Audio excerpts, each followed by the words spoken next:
নমস্কার বন্ধুরা, আমি শর্মিষ্ঠা কিচেনে সবাইকে স্বাগত। আজকে আমি আপনাদের সঙ্গে একটা দুর্দান্ত স্বাদের রেসিপি শেয়ার করব, ধোকার ডালনা। চলুন দেখে নিই কীভাবে বানাই। অনেকে তো অনেকভাবেই বানান, কিন্তু আমি কিভাবে বানাই দেখে নিই। আমি এটা প্যাকেটের যে ধোকা কিনতে পাওয়া যায় দোকানে, আমি সেই ধোকা নিয়ে এসেছি। সেই ধোকার প্যাকেটটা কেটে আমি একটা পাত্রের মধ্যে রুম টেম্পারেচার জলের মধ্যে আমি ওটা ভিজিয়ে রেখে দিয়েছিলাম। তারপর আধ ঘন্টার মতো ভিজিয়ে রেখে দিয়েছিলাম। তারপরে আমি কড়াইতে একটু সামান্য তেল দিয়ে এটাকে নাড়িয়ে চাড়িয়ে আমি একটা প্লেটের মধ্যে ঢেলে, প্লেটটার মধ্যে অবশ্য একটু তেল দিয়ে নেবেন, নিয়ে আমি ঢেলে এটাকে সাইজ করে কেটে নিয়েছি ঠান্ডা হয়ে যাওয়ার পর। এই দেখুন কত সুন্দর হয়েছে। এবার আমি ধোকার ডালনাটা আমি কিভাবে করব সেটা আমি আপনাদের সঙ্গে শেয়ার করব। এই ধোকার ডালনাটা হবে সম্পূর্ণ নিরামিষ। এখানে আমি 1 ইঞ্চির মতো আদা কেটে নিয়েছি, আর এখানে আছে 5টা কাঁচা লঙ্কা আর একটা বড় সাইজের টমেটো। এগুলোকে আমি মিক্সিতে পেস্ট করে নেব। আর এখানে বড় সাইজের একটা আলু আছে, এটাকে আমি চৌকো করে কেটে নিয়েছি। আর এখানে আছে কাজু বাদাম আর চাল মগজ, এটাও আমি মিক্সিতে পেস্ট করে নেব। আমি গ্যাসটা ধরিয়ে দিলাম, কড়াইটা আমি এখানে বসিয়ে দিচ্ছি। কড়াইটাকে আমি একটু শুকিয়ে নেব আর গরম করে নেব। কড়াইয়ের মধ্যে আমি সাদা তেল দিয়ে দেবো, আপনারা চাইলে সর্ষের তেলেও করতে পারেন। তেলটা গরম হয়ে গেছে, এবার আমি ধোকাগুলোকে ভেজে নেব। আমি সবগুলো একসঙ্গে দেব না, অল্প অল্প করে দিয়ে ভেজে নেব। দেখুন কত সুন্দর হয়েছে।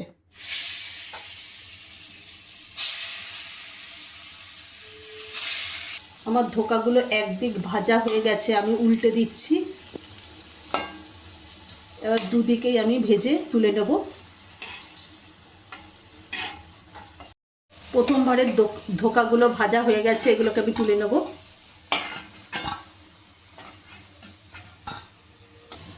আমার বাদ বাকি ধোকাগুলোও আমি এখানে ভেজে নিয়েছি, এবার এগুলোকে আমি তুলে নেব।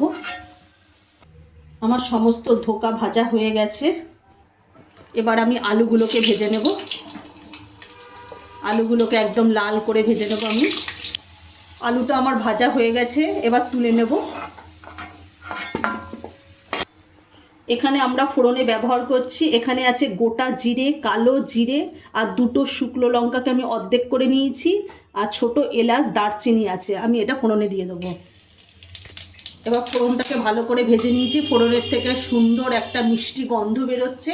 এখানে আমি যে আদা, কাঁচা লঙ্কা, টমেটো মিক্সি পেস্ট করে রেখে দিয়েছিলাম সেটা আমি দিয়ে দেবো কড়াইতে। এখানে স্বাদ মতো আমি নুন দিয়ে দেবো। কিছু উপকরণ আমি এখানে দিয়ে দেবো। আমি 2 চামচ হলুদ গুঁড়ো দিয়ে দেবো,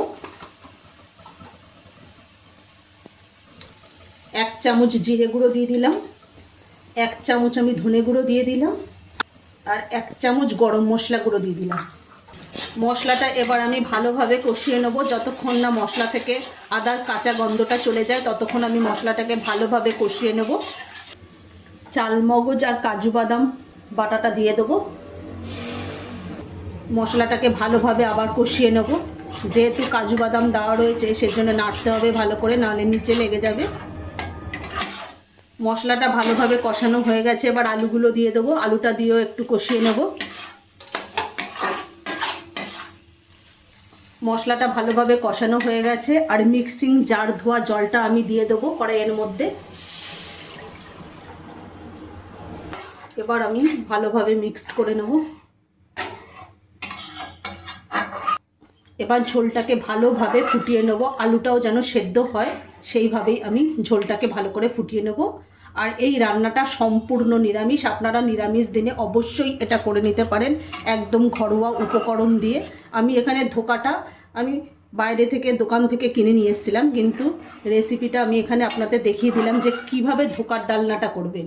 আপনারা তো অনেকেই অনেকভাবে করেন, কিন্তু একবার এইভাবে অবশ্যই বাড়িতে বানিয়ে খেয়ে দেখবেন, একদম অসাধারণ। না খেলে আপনি বুঝবেনই না যে কতটা সুন্দর আর কতটা টেস্ট। ঝোলটা ভালোভাবে ফুটে গেছে, আর এখানে আলুটাও ভালোভাবে সেদ্ধ হয়ে গেছে। এবার আমি ধোকাগুলো দিয়ে দেবো।